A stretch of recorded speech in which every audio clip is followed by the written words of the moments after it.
நடுநிலைப் பள்ளியில் 4ஆம் வகுப்பு படிக்கிறேன். நான் ஒரு கதை படிச்சிருந்தேன். அந்த கதை பேர் மயிலில்லா பேனா. அதை எழுதியவர் ஆசிரியர்கள், பயிற்றுனர்கள். ஒரு ஊர்ல ஒரு பேனா இருக்குமா. அந்த பேனா எழுதவே எழுதாதான். ஒரு அக்கா எடுத்து எழுதி பார்க்குமா. அப்ப அந்த பேனா எழுதுறன்னு கீழே போட்டுருவாங்களா. அந்த பேனா ரொம்ப வருத்தப்பட்டுக்கிட்டு ஃபர்ஸ்ட் போய் செம்பருத்திட்ட கேட்குமா. செம்பருத்தி ஒரு நிறத்தை எனக்கு தரியா, எனக்கு இங்கே இல்லை அப்படின்னு கேட்குமா. அதுக்கு செம்பருத்தி சொல்லுமா, நான் உன் நிறம் கிடையாது, நீ வேற யார்ட்டையாச்சும் போய் கேளுன்னு சொல்லுமா. அப்புறம் பேனா போய் மல்லிகைட்ட கேட்குமா. மல்லிகை உன் நிறத்தை எனக்கு தரியா, என்கிட்ட இங்கே இல்லை, நான் எழுத மாட்டேங்கிறேன் அப்படின்னு சொல்லுமா. அதுக்கு மல்லிகை சொல்லுமா, நான் உங்க நிறம் கிடையாது, நீ வேற யார்ட்டையாச்சும் போய் கேளுன்னு சொல்லுமா.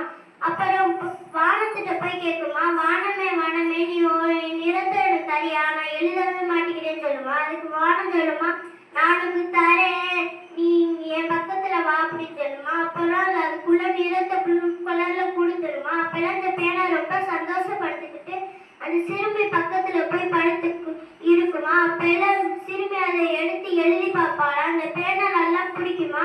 அவ சந்தோஷப்பட்டுக்கிட்டு நிறைய எழுதுவாளாம். என்ன தெரிஞ்சுக்கிட்டோம்னா எல்லாருக்கும் உதவி செய்யணும். நன்றி.